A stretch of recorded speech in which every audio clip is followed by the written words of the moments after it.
चलिए जी भाई साहब बहुत रहा तो चलिए स्टार्ट करते हैं आपकी डायरी। सबसे पहले फीमेल के सेक्स हार्मोन कौन सा होता है? ईस्ट्रोजन होता है आपका। और प्रेगनेंसी कंट्रोल हार्मोन कौन सा होता है आपका? जो होता है प्रोजेस्टेरोन होता है, ठीक है। और उस वो आपकी अगर इंक्रीज हो तो बॉडी टेम्परेचर आपका इंक्रीज हो जाता है ड्यूरिंग प्रेगनेंसी में, ठीक है। और जो आपका नॉर्मल प्रेगनेंसी होती है, ठीक है, वो आपकी 22 नॉर्मल मेंस्ट्रुअल साइकिल सॉरी जो होता है वो आपका 20 to 25 डेज में होता है, ठीक है। 28 एवरेज डेज का होता है, ठीक है। ब्लीडिंग इन 28 डेज में आपको 1 to 5 डेज में ब्लीडिंग होती है और 3 to 7 डेज में आपको ब्लीडिंग होती है। फर्टाइल विंडो आपको 10 to 17 डेज का होता है। और मोस्टली जो आपकी 12th डे की जो चांसेस है, ठीक है, 12th डे में आपको जो फर्टिलिटी के चांस होते हैं वो इंक्रीज हो जाते हैं, ठीक है। ओवरी का जो फंक्शनल यूनिट है वो आपका फॉलिकल होता है, ठीक है। आगे आपको आगे मेंस्ट्रुअल साइकिल में आपको हाइपोथैलेमस से जीएनआरएच इंक्रीज होता है, एंटीरियर पिट्यूटरी से आपके एलएचएफएस इंक्रीज होते हैं, ओवरी से आपको प्राइमोर्डियल फॉलिकल बनता है, ठीक है। प्राइमरी फॉलिकल से आपके सेकेंडरी फॉलिकल मिलते हैं और फिर आपके पीछे जो होते हैं ग्राफिक फॉलिकल मिलते हैं। और फॉलिकुलर फेज में आप एस्ट्रोजन इंक्रीज होता है और ये आपको फॉलिकुलर फेज है। ल्यूटियल फेज है आपका जो ग्रोफिक फॉलिकल जब आप ब्रेडलोज और थीका सेल बनाते हैं, ठीक है, जहाँ से आपका एलएच इंक्रीज होता है और फिर एलएच सच होती है और फिर आपकी ओवुलेशन होती है, ठीक है। फिर आपका कोपियस लुटियम जो होता है आपका, वो अगर एलएच ना हो तो फिर आपका डीजनरेट होता है कोई आपकी जो होती है एलएच नहीं होती, फिर उसकी वजह से कॉर्पस एल्बिगन बन जाता है, ठीक है। और वो आपका डीजनरेट हो जाता है, फिर ब्लीडिंग स्टार्ट हो जाती है, ठीक है। और कॉर्पस ल्यूटियम की जो हाफ लाइफ है वो आपकी 14 डेज होती है, ठीक है। तो प्रोजेस्टेरोन आपको पीक रहता है 21 डे पे, ठीक है। फॉलिकुलर फेज में आपका एफएसएच एलएच और ईस्ट्रोजन तीनों इंक्रीज रहते हैं। ओवुलेटरी फेज में आपका एलएच डबल इंक्रीज होता है, सच होती है, और एफएसएच भी आपका इंक्रीज रहता है। लूडियल फेज में आपका कॉर्पस लूटियम होता है और प्रोजेस्टेरोन आपका इंक्रीज रहता है, ठीक है। ओवरियल साइकिल आपका जो फॉलिकुलर फेज है वो आपका 1 to 30 डेज का होता है, ठीक है। लूटियल फेज आपका 15 to 28 डेज का होता है और ओवुलेशन डेज होता है वो 48 डेज का होता है। आगे आपका आगे यूटेराइज साइकिल प्रोफेटिव फेज में जो होते हैं एंडोमेट्रियल डेवलपमेंट होती है, स्टिमुलेटेड बाय द एस्ट्रोजन होती है, ठीक है। सेक्रेटरी फेज में आपको एंडोमेट्रियल प्रिपरेशन होती है फॉर द इम्प्लांटेशन, ये आपकी स्टिमुलेट होती है प्रोजेस्टेरोन से, ठीक है। एस्ट्रोजन जो होता है वो एंड्रोजन में कन्वर्ट हो जाता है बाय एरोमेटेज एंजाइम के थ्रू, ठीक है। ये आपका आ गया endometrial development stimulated by the oestrogen, ठीक है। एंडोमेट्रियल डेवलपमेंट जो होती है वो आपकी ईस्ट्रोजन से स्टिमुलेट होती है। फिर आपकी आगे प्रिकॉशियस प्यूबर्टी, ठीक है। इसमें आपको सेकेंडरी सेक्सुअल कैरेक्टरिस्टिक होते हैं कैरेक्टराइज, जो सेकेंडरी जो होते हैं ना सेक्सुअल कैरेक्टरिस्टिक्स वो आपकी बिफोर द 8 ईयर्स आपके कैरेक्टराइज हो जाते हैं, ठीक है। इसमें आपकी सेंट्रल में कॉन्स्टिट्यूशनल इडियोपैथिक ब्रेन का इशू हो सकता है, हाइड्रोसेफेलस हो सकता है, सीरियस इन्फेक्शन हो सकता है, स्ट्रोमा हो सकता है, पिनाइल ट्यूमर हो सकते हैं, ठीक है। पेरिफेरल में आपका एड्रिनल का इशू हो सकता है, ठीक है। मैक्यूब एल्ब्राइट सिंड्रोम हो सकता है, ठीक है। और ओवरी सिस्ट हो सकता है, कोजेंटल एड्रिनल हाइपरप्लेजिया हो सकता है, मोस्ट कॉमन इसी पेरिफेरल कॉज है, ठीक है। डिलेड प्यूबर्टी में आपके absence of secondary sexual characteristics होते हैं by the age of 13 years में, ठीक है। इसमें बिफोर 8 ईयर्स आपको प्रीपोकोशियस प्यूबर्टी होती है, ठीक है। और डिलेड प्यूबर्टी में आपको जो एब्सेंस होती है सेकेंडरी सेक्सुअल कैरेक्टरिस्टिक्स वो 30 ईयर्स तक होती है, ठीक है। और इसमें आपको प्रीकॉशियस प्यूबर्टी में पहले हो जाता है। प्रीकॉशियस प्यूबर्टी में जो डायग्नोसिस सेटल जो प्रीकॉशियस में आप जीएनआरएच स्टिमुलेशन टेस्ट करते हो, ठीक है। ट्रीटमेंट में आप लेबर प्रोवाइड देते हो। पेरिफेरल में आप ट्रीटमेंट जो होता है वो स्पॉन्टेनियस करते हो। और इसमें जो ट्रीटमेंट होता है कोजेंटल एड्रिनल हाइपरप्लेजिया का जो ट्रीटमेंट है वो आपको ग्लूकोकॉर्टिकोइड्स करते हो, ठीक है। और मैक्यूल एल्ब्राइट सिंड्रोम में आप इसका ट्रीटमेंट क्या है, इसका टमोक्सिफेन है और एस्ट्रोजन ब्लॉकर आप इसमें देते हो, ठीक है। ये चीज़ है आपकी। पॉलीसिस्टिक ओवरी सिंड्रोम में आपको हिस्टेरिसिस आती है, एक्ने आती है, इनफर्टिलिटी आती है, हार्मोनल इम्बैलेंस होता है, एफएसएच एलएच की रेशियो डिस्टर्ब होती है, एलएच 2 टाइम्स होता है, एफएसएच 1 टाइम होता है, ठीक है। इसके डायग्नोस में आपको ट्रांसवाजाइनल अल्ट्रासाउंड करते हैं, ठीक है। पीआर नेकलेस साइन आपको आता है एमसीक्यूज में। और ट्रीटमेंट में आपको वोमन कंसीविंग करना, वोमन जो होती है डोंट वांट टू कंसीव, ठीक है। Treat with a combination of hormonal contraception और प्रोजेस्टेरोन प्लस मेटफॉर्मिन आप इसमें देते हैं, ठीक है। और वोमेन जो होती है जो कंसीव करना चाहती होती है उसमें आप क्लोमिफेन प्लस मेटफॉर्मिन देते हैं, ठीक है। उसमें फिर आप प्रोजेस्टेरोन नहीं देते, ठीक है। जो अगर कंसीव नहीं करना चाहते, जो कंसीव करना चाहती होती है, ठीक है। और जो नहीं करना चाहती होती है उसमें आप प्रोजेस्टेरोन प्लस मेटफॉर्मिन देते हैं, ठीक है। और हेरिडिटिज्म में जो होता है वो आपका कॉम्बिनेशन होता है ओसीपीज में फर्स्ट लाइन आपकी, उसी की जो कॉम्प्लिकेशन है ये आपकी पीसीओएस की, ठीक है। और हिस्टोसिज्म का combination of oral contraceptive pills और फर्स्ट लाइन ट्रीटमेंट में कॉम्प्लिकेशन में पीकोस हो सकती है, ठीक है, रिस्क ऑफ मिसकैरेजेस हो सकता है, डायबिटिक मेलाइटिस 2 हो सकती है, इनफर्टिलिटी हो सकती है, रिस्क ऑफ एंडोमेट्रियल कैंसर हो सकता है, ठीक है। मेनोपॉज में आपको कोई मैसेज नहीं आते for the 12 month of minimum, ठीक है। और इसकी हिस्ट्री में आपको 51 ईयर्स में आपको हॉट फ्लैशेस होते हैं, इंसोम्निया होता है, एंग्जाइटी होती है, इरिटेबिलिटी होती है, लॉस ऑफ लिबिडो होती है, एटोपी होती है और वेजाइनल ड्राइनेस होती है। प्री मेनोपॉज में जो होता है प्री ओवरियन इनसफिशिएंसी होती है before the age of 40 years, ठीक है। डायग्नोस में आपका एफएसएच आपका इंक्रीज होता है, लेस आपका एफएसएच जो होता है वो आपको डबल इंक्रीज होता है, लेस भी आपका इंक्रीज होता है, 2:1 होती है इसमें। ट्रीटमेंट में आप इनिशियल में हार्मोन रिप्लेसमेंट थेरेपी करते हो, एमसीक्यू में एस्ट्रोजन और प्रोजेस्टेरोन जो होता है वो आपका तो उसकी रिप्लेसमेंट करते हो, ठीक है, हार्मोन रिप्लेसमेंट थेरेपी करते हो इसमें प्री मेनोपॉज में एस्ट्रोजन और प्रोजेस्टेरोन की। और ये आपका कार्डियोवास्कुलर मोबिलिटी और मोर्टेलिटी का रिस्क इंक्रीज करती है, ठीक है। और जो आपके ये आपके जो होते हैं हार्ट रिलेटेड है, ठीक है। हार्ट रिलेटेड इश्यूज में आप जो होता है प्री मेनोपॉज, अब नॉन हार्ट रिलेटेड में आपको जैसे सराई देते हो एसएनआरआई देते हो, कार्बापेटी देते हो फॉर द हॉट फ्लैशेस के लिए, और टॉपिकल स्टेरॉइड देते हो फॉर वजाइनल एट्रोफी के लिए। कैल्शियम सप्लीमेंट्स जो होता है वो आप देते हो bisphosphonates for the osteoporosis and excess scare करते हो बोन डेंसिटी के लिए, ठीक है। और ये आपका एचआरडी का जो मतलब है ना, हार्मोन रिप्लेसमेंट थेरेपी है, ठीक है, हार्ट के लिए नहीं है, ठीक है। और ये नॉन एचआरडी होती है, नॉन हार्मोन रिप्लेसमेंट थेरेपी, ठीक है। ये याद रखनी है बात।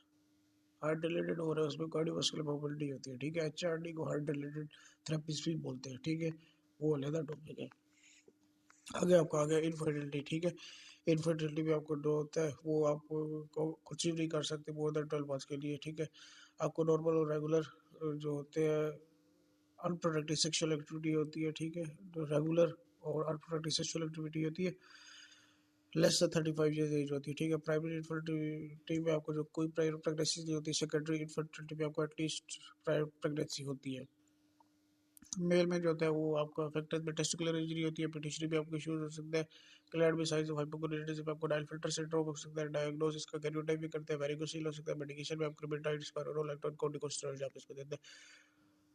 मेडिकेशन में ये चीज़ आपने यूज़ की हो तो आपको मेल फैक्टर्स में इनफर्टिलिटी का चांसेस होता है। ट्रीटमेंट में हम आईवीएफ देते हैं, ठीक है, सीरम एनालिसिस करते हैं, ट्रीटमेंट में हम आईवीएफ देते हैं, ठीक है। और डायग्नोसिस में हम सीमन एनालिसिस करते हैं और डीएसएच चेक करते हैं, ठीक है। आगे आपका आगे ओवुलेटरी फैक्टर्स, ओवुलेटरी फैक्टर्स में आपका जो होता है हाइपरथायरॉयडिज्म होती है, मेंस्ट्रुअल साइकिल एब्नॉर्मैलिटीज होती है, पिट्यूटरी ट्यूमर होता है। डायग्नोसिस में आपको एंडोमेट्रियल बायोप्सी करते हैं, ठीक है। और ट्रीटमेंट डिपेंड अपॉन ईटियोलॉजी होती है, ठीक है। फॉर एग्जांपल लेवोथायरिक सिरोड डोपामिन, ठीक है, आईवीआई और आईवीएफ हम इसका ट्रीटमेंट में करते हैं, ठीक है। और ट्यूबल पेल्विक फैक्टर्स में आपको जो होती है history of pelvic inflammatory disease होती है, अपेंडिसाइटिस हो सकती है, ट्यूबल सर्जरी आपकी हो सकती है। सर्वाइकल फैक्टर्स में आपको सिरेपोथेरेपी हो सकती है, कोराइजेशन और डीईएस हो सकता है, एक्सपोजर इन यूट्रो हो सकता है, ठीक है। डायग्नोसिस में पैप स्मीयर करते हैं, ट्रीटमेंट में आईयूआई करते हैं विद वास्ट स्पर्म, ठीक है। और आईवीएफ हम करते हैं इसमें, ठीक है। और यूट्राइन फैक्टर में आपके पॉलिप्स हो सकते हैं, फिब्रोइड हो सकते हैं, और डायग्नोसिस में यूएससी हो सकता है, ठीक है। इसमें सोबो इसमें आपको जो सोलो हिस्टोग्राम हो सकता है और हिस्टेरोसिफ्लोग्राम करते हैं आप, ठीक है। ट्रीटमेंट में सर्जरी करते हैं, ठीक है।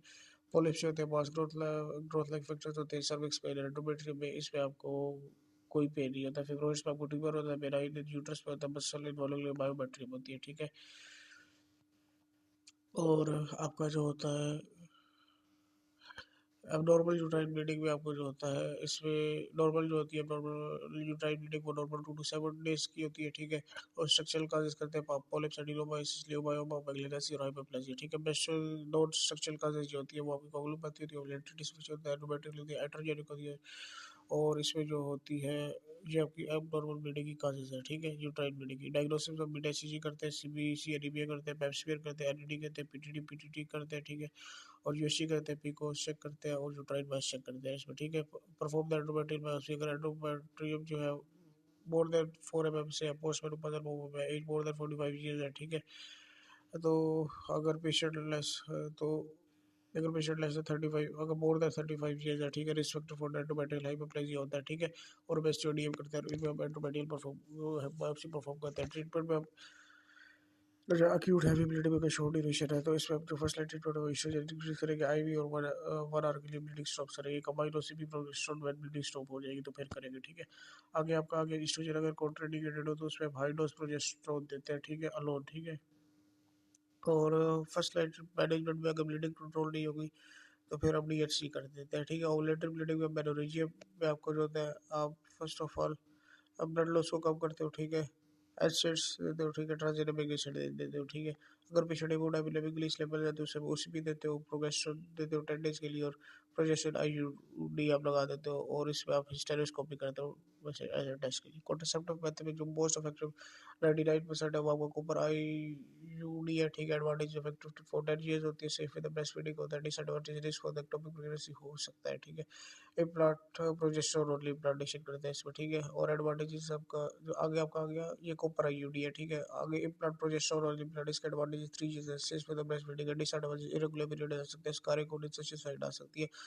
आईयूडी विद प्रोजेस्टेरोन ओनली हो गया, ठीक है। इसके एडवांटेजेस 5 के लिए सेफ है, ब्रेस्ट फीडिंग या डिसएडवांटेज स्पॉटिंग हो सकती है for up to 6 month, risk factor for uterine perforation हो सकता है, increase the risk for the ectopic pregnancy हो सकता है, ठीक है। आगे आपका वेरी इफेक्टिव 90 to 99% जो होते हैं वो मेट्रोक्सीप्रोजेस्टेरोन होता है, आईएम इंजेक्शन होता है प्रोजेस्टेरोन का। Advantage each shots work for the 3 months, ठीक है। और डिसएडवांटेज होता है वेट गेन हो जाता है, ठीक है आपका। आगे आपको आ गया ओसीबी कॉम्बिनेशन ऑफ एस्ट्रोजन और प्रोजेस्टेरोन, ठीक है। Advantages risk for the ovarian and endometrial cancer इसका कम हो जाता है, ठीक है। इंप्रूव द एक्ने करता है, ठीक है। डिसएडवांटेज थ्रोम्बोएम्बोलिज्म का रिस्क बढ़ जाता है। वेजाइनल रिंग जो होता है डिसएडवांटेज रिस्क फॉर थ्रोम्बोएम्बोलिज्म होता है, ठीक है। मॉडरेटली इफेक्टिव 75 to 90% होता है, ठीक है। मेल कंडोम्स होते हैं आपके, ठीक है। आपका जो प्रोटेक्ट करता है एगोनिस्ट एसआईडीज, ठीक है। और एचआईवी करता है, ठीक है। और डिसएडवांटेजेस में आपको जो होता है, जो आपके डिसएडवांटेजेस में ये है चीज़ कि एलर्जी और स्पर्मेसाइड्स का इन्फेक्शन हो जाता है, ठीक है। मेल कंडोम में, ठीक है, protect against sexual infection disease को प्रोटेक्ट करता है, एचआईवी को प्रोटेक्ट करता है। डिसएडवांटेज में आपको एलर्जी और जो होता है स्पर्म आपको खराब हो जाता है, ठीक है। एलर्जी भी हो सकती है, इन्फेक्शन से प्रोटेक्टिव है, ठीक है। लेकिन एलर्जी स्पर्मिसाइड हो सकता है, अगर गंदा कंडोम हो तो फिर एलर्जी होगी। फीमेल कंडोम एडवांटेज आपको protection against sexual infective disease हो सकता है, ठीक है। डिसएडवांटेज में डिफिकल्ट यूज होता है, यूज करना डिफिकल्ट होता है, ठीक है। इमरजेंसी कॉन्ट्रासेप्टिव मेथड्स में आपको कॉपर आईयूडी जो एफसीक्यू है, तो most effective emergency contraceptive method for the 10 year is copper IUD होता है, ठीक है। और आगे मॉर्निंग आफ्टर पिल जो होती है प्रोजेस्टेरोन एगोनिस्ट एंटागोनिस्ट होते हैं, ये एक्सपेंसिव होते हैं, ठीक है। और जो लेवेनो एस्ट्रोजन होता है वो 72 hours post sexual activity use किया जाता है, ठीक है। तो ये मॉर्निंग ब्रेस्ट टेंडरनेस इस पे हो सकती है, ठीक है। आगे आपका आ गया इस फर्स्ट डिग्री ए बनूरी, ठीक है। फर्स्ट डिग्री जो होता है आपका ए बनूरी डिलेड प्यूबर्टी, उसमें आपके एब्सेस परसेंट होते हैं for the age of 15 years, ठीक है। और विद और without the absence of second degree sexual characteristic, patient with second degree sexual characteristics में क्या होता है, ठीक है। हाइपोथैलेमस में कार्बन सिंड्रोम हो सकता है, फंक्शनल हाइपोथैलेमिक इशू हो सकता है, कॉन्स्टिट्यूशन डिले हो सकता है, पेडिस्ट्रेशन में आपको प्रोलैक्टोनीमिया हो सकता है, ओरियन इनसफिशिएंसी में आपको टर्नर सिंड्रोम हो सकता है, without sexual second degree characteristic में क्या हो सकता है, बोलर एजेनेसिस होता है, ठीक है। परफोरेट हाइपर होता है, ठीक है। कंप्लीट एंड्रोजन इनसेंसिटिविटी होती है एमसीक्यूज में, ठीक है। Second without second degree sexual characteristic में, ठीक है। Most common cause of first degree amenorrhoea में होता है वो आपको कंप्लीट एंड्रोजन इनसेंसिटिविटी होती है। डायग्नोसिस में आप इनिशियल प्रेगनेंसी करते हैं चेक, और ट्रीटमेंट में फिर आप प्रोस्टिट्यूशन ग्रोथ डिले होता है, ठीक है। इसका कोई ट्रीटमेंट नहीं होता है। हाइपोगोनाइजेशन में आप जो होता है हार्मोनल में अगर यूट्रस प्रेजेंट हो तो फिर उसको हम ट्रीट करते हैं, ठीक है। और एनाटोमिकली हम सर्जरी करते हैं, ठीक है। सेकंड डिग्री एमेनोरिया में आपको एब्सेस ऑफ बर्न्स होते हैं फॉर कंजक्टिव 6 मंथ के, ठीक है। काजेस बीकॉज हो सकती है, हाइपोथायरॉयडिज्म हो सकती है, यूट्रस हो सकती है, शर्मा सिंड्रोम हो सकता है, सर्वाइकल सिनोसिस हो सकता है, डायबिटिक मेलाइटिस 1 हो सकती है, सीलिक डिजीज हो सकती है, न्यूप्लाज्म हो सकता है, ओबेसिटी हो सकती है। डायग्नोसिस इनिशियल में प्रेगनेंसी हो सकती है, एमआरआई हो सकती है, प्रोलक्टिनिमी हो सकता है, और ट्यूमर हो सकता है। ट्रीटमेंट में आप जो होता है ट्यूमर में सर्जरी करते हैं, ठीक है। प्रोलक्टिनिमी या तो कार्बोक्सिलेज प्रोमोग्राफ्टिन हम देंगे, ठीक है। प्रीमेच्योर ओवरियन फेलियर है, लेस देन 40 इयर्स एज है तो अगर यूट्रस प्रेजेंट है तो ट्रीट विद ओरल कॉन्ट्रासेप्टिव पिल में करेंगे, या आप एस्ट्रोजन जब प्रोजेस्टेरोन रिप्लेसमेंट थेरेपी करेंगे, ठीक है। फर्स्ट डिग्री जो डिस्मेनोरिया, ठीक है, उसमें आपको मेंस्ट्रुअल पेन होता है, एब्सेंस ऑफ पैथोलॉजिकल फाइंडिंग्स होती है, ठीक है। जो लो मिडलाइंस आपको स्पास्मोडिक में पेल्विक पेन होगा, रेडिएट टू बैक और डेथ में होगा, ठीक है। ट्रीटमेंट में एंसाइड देते हैं, टॉपिकल हीट थेरेपी देते हैं, कॉम्बिनेशन ऑफ हार्मोनल कॉन्ट्रासेप्टिव देते हैं और आईयूडी देते हैं, ठीक है। सेकंड डिग्री डिस्मेनोरिया में मेंस्ट्रुअल पेन होता है, ऑर्गेनिक काज एक्सिस्ट करती है, एंडोमेट्रियोसिस, एडिनोमायोसिस, फाइब्रॉइड्स और एंटीशेंट वगैरह। आगे आपका आगे इसकी जो हिस्ट्री होगी, पाल्पेबल यूट्राइन मैस होगा, सर्वाइकल मोशन टेंडरनेस होगी, वजाइनल सर्वाइकल ड्रेनेज हो सकता है, ठीक है। डायग्नोसिस में वीटेसीजी करेंगे, एक्टोपिक प्रेगनेंसी चेक करेंगे, पेल्विक एग्जाम करेंगे, यूट्राइन साइज चेक करेंगे, यूटी यूरिन एनालिसिस करेंगे और यूएससी में मैच चेक करेंगे। आगे आपको आगे एंडोमेट्रियोसिस इस पे आपको डिस्पार्चुरी होता है, यूट्रस की इलाज होती है, पेनफुल नोड्यूल होते हैं, चॉकलेट सिस्ट बनते हैं, rosemary brown powder bird appearance होती है। डायग्नोसिस में इनिशियल ट्रांसफरेनियल यूएससी होती है, एक्यूरेट में लैप्रोस्कोपी लैप्रोटोमी करते हैं, ट्रीटमेंट में फर्स्ट लाइन में जीआरआर चैनल करते हैं, डायग्नोसिस करते हैं, डेफिनेटिव अब जो होता है हिस्टेरेक्टोमी करते हैं, कॉम्प्लिकेशन आपकी इनफर्टिलिटी हो सकती है। एडिनोमाइसिस का ट्रायड होता है, पेन होता है, मेनोरेजी होता है, लार्ज बॉडी सिस्ट जो होती है आपकी बोगी सिमेट्रिक यूट्रस होती है। डायग्नोसिस इनिशियल क्लिनिकल करते हैं, ठीक है, और ट्रीटमेंट में एक्सेस देते हैं। फर्स्ट लाइन कॉम्बाइन जो होता है आपका हार्मोनल कॉन्ट्रासेप्टिव्स होता है, डेफिनेटिव में आप हिस्टेरेक्टोमी कर देते हैं, और कॉम्प्लिकेशन में आपका एंडोमेट्रियल कैंसर होता है, ठीक है। तो ये आपने चीज़ें याद रखनी है आपकी, ठीक है। वो सबसे पहले ए मेनिंजाइटिस होती है, उसमें एक्सेस ऑफ मसल ब्लीडिंग होती है, ठीक है। मेनिंजाइटिस में आपको एक्सेसिव मोर देन 80 ml और प्रोलॉन्ग्ड मेंस्ट्रुअल होता है, रेगुलर इंटरवल में 80 ml की ब्लीडिंग होती है। मेनिंजाइटिस में आपको हेवीली ब्लीडिंग होती है, इरेगुलर टाइम्स में। मेनिंजाइटिस में आपको कॉम्बिनेशन ऑफ मेनिंजाइटिस और मेनिंजाइटिस होता है, एक्सेसिव ब्लीडिंग होती है प्लस इरेगुलर मेंसेस होते हैं। पॉलीमेनोरिया में आपको फ्रीक्वेंट और रेगुलर ब्लीडिंग होती है विद इंटरवल ऑफ 28 डेज और फ्यूज में। ओलिगोमेनोरिया में आपको रिड्यूस फ्रीक्वेंसी और फ्रीक्वेंसी ऑफ मेंस्ट्रुएशन होती है, ठीक है। तो ये आपने टर्म्स याद रखनी है, ये एक इंपॉर्टेंट टर्म्स है।